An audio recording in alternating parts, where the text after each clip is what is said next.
అనంత పద్మనాభ స్వామిని మించిన సంపద పూరి జగన్నాథుడికి ఉందా? రహస్య గదిలో ఎంత సంపద బయటపడొచ్చు? ఎన్ని చెక్కపెట్టెల్లో సంపద నిక్షిప్తమైంది? ఇన్నర్ ఛాంబర్లో 4 గదులు ఉంటే గతంలో వెళ్లిన వాళ్ళు అన్నీ తెరిచారా? సంపద లెక్కించకుండానే ఎందుకు బయటకొచ్చారు? ఇప్పుడు జూలై 14న పూరి జగన్నాథాలయం నేలమాళిగల్లో జరగబోతున్నదేంటి?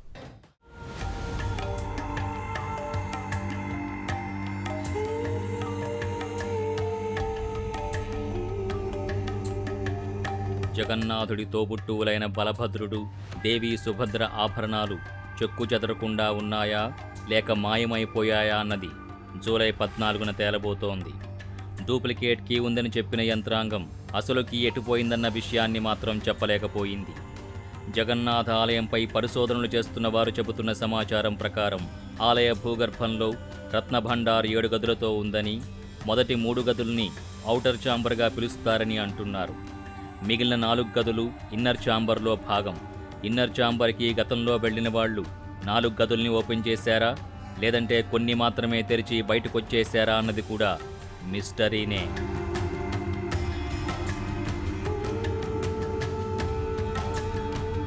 భాండాగారంలోని ఇన్నర్ ఛాంబర్ తాళం చెవులు మాయం కావడం ఒడిశాలో ఒక దశలో తీవ్ర చర్చకు దారితీసింది. దీనిపై దర్యాప్తు చేపట్టిన జస్టిస్ రఘుబీర్ దాస్ కమిషన్ 2018 నవంబర్లో ఆ రిపోర్ట్ని నాటి నవీన్ పట్నాయక్ ప్రభుత్వానికి అందించింది. అటు ఆ రిపోర్ట్పై స్పందించాలని ఒడిషా హైకోర్టు కూడా ప్రభుత్వాన్ని ఆదేశించింది. హైకోర్టు ఆదేశాలతో భాండాగారం తలుపులు తెరిచేందుకు 2018 ఏప్రిల్ 4న నిపుణుల బృందం పరిశీలనకు వెళ్ళింది. వెంటనే రిపేర్లు చేయకపోతే రత్నభండార్ నేలమాళిగలకు ముప్పు ఉందని హెచ్చరించారు. ఇది జరిగిన కొన్నాళ్లకు ఆ గదికి సంబంధించిన డూప్లికేట్ తాళం దొరికిందని ప్రభుత్వం చెప్పడం ఈ మొత్తం ఎపిసోడ్లో హైలైట్గా మారింది. 1978లో రత్నభండార్ గదిని పరిశీలించిన బృందంలో మిశ్రా ఉన్నారు.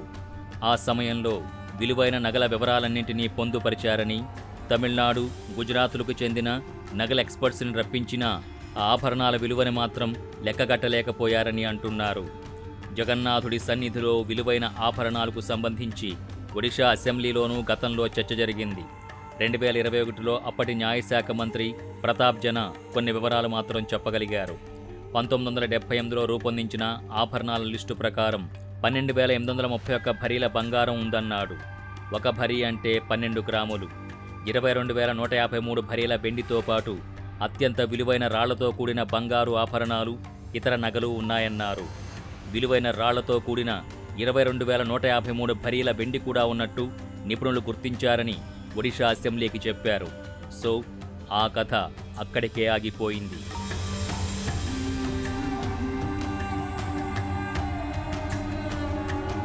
రత్న భాండాగారాన్ని తెరిపించి జగన్నాథుడి అనంత సంపద లెక్కింపు, భాండాగారం రిపేర్లు పర్యవేక్షించేందుకు ఒడిషాలో కొత్తగా ఏర్పడ్డ బీజేపీ ప్రభుత్వం జస్టిస్ బిశ్వనాథ్ రథ్ కమిటీని ఇటీవలే ఏర్పాటు చేసింది. అన్ని అంశాలపై స్టడీ చేసిన ఆ కమిటీ కీలక నిర్ణయం తీసుకుంది. జూలై 14న రత్న భాండాగారం రహస్య గదిని తిరిగి తెరవాలని ఒడిషా ప్రభుత్వానికి సిఫారసు చేసింది.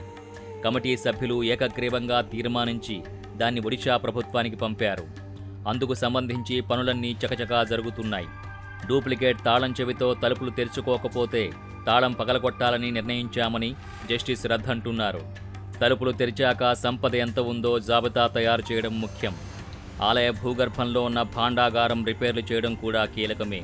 ఎందుకంటే ఈ నేలమాళిగలు పటిష్టంగా ఉంటేనే జగన్నాథ ఆలయ భద్రత బాగుంటుంది. సంపద లెక్కింపు ప్రక్రియకు చాలా టైం పడుతుందని అంచనా వేస్తున్నారు. ఎందుకంటే 1978లో లోపలికి వెళ్ళినప్పుడు 70 రోజులకు పైగా టైం పట్టింది. చెప్పాలంటే తమ వల్ల కాక కొన్నిటిని లెక్కించకుండా అలాగే వదిలేసి వచ్చారు కూడా. ఆభరణాల బరువు, తూకం, వాటి క్వాలిటీ, పురాతత్వ విలువని లెక్కించేందుకు ఇప్పుడు నిపుణుల బృందాన్ని కూడా సిద్ధం చేశారు. ఎందుకంటే కమిటీ సభ్యులకి నగల నాణ్యతపై, పురాతత్వ విలువపై అవగాహన ఉండదు. దాన్ని మెటల్ డిటెక్టింగ్ టెక్నాలజీతో ఆర్కియాలజీ నిపుణులు ఏ శతాబ్దానికి చెందినవో అంచనాలకు రాగలుగుతారు. భాండాగారానికి రిపేర్లు చేయాల్సి వస్తుందని ముందే గుర్తించారు. సో చెక్కపెట్టెల్లో ఉన్న నగల్ని పటిష్ట భద్రత మధ్య బయటకు తరలిస్తారు. ఓవైపు లెక్కించే పని మొదలవుతుంది. ఈ రహస్య నేలమాళిగ మరమ్మతులపై స్టడీ చేయడానికి ఆర్కియాలజీ నిపుణులతో మరో కమిటీ ఏర్పాటు అవసరమని భావిస్తున్నారు. రిపేర్లు చేసి మరింత పటిష్టం చేసే పనిని పురావస్తు శాఖ తీసుకోనుంది. ఆధునిక సాంకేతిక పరిజ్ఞానంతో జగన్నాథుడి విలువైన సంపదను లెక్కించబోతున్నారు. అయితే ఎంత ఆధునిక టెక్నాలజీ అయినా సంపద లెక్కింపు ఎప్పుడు పూర్తవుతుందో నిర్దిష్టంగా చెప్పలేని పరిస్థితి ఉంది. ఈ మొత్తం ఎపిసోడ్లో కీలకమైన అంశం ఏంటంటే సంపద లెక్కింపు పూర్తయ్యే వరకు కమిటీ సభ్యులందరూ శాకాహారం తింటూ నియమనిష్టలతో ఉండబోతున్నారు. ఎందుకంటే ఇది దైవిక సంపద, దైవ కార్యం కాబట్టి. సో ఓవరాల్గా చూస్తే రత్నభండార్ విషయంలో రాజకీయాలకు తావులేదు. ఇది అశేష భక్తజనం సెంటిమెంట్. జగన్నాథుని ఖజానా ఎంతో వాస్తవ స్థితిని భక్తులకు చెప్పాల్సిన బాధ్యత ప్రభుత్వాలదే. అలాగే రక్షణ బాధ్యత కూడా వారిదే. మరి జూలై 14న ఏం జరుగుతుందో చూద్దాం. For more videos like this, subscribe Big TV channel.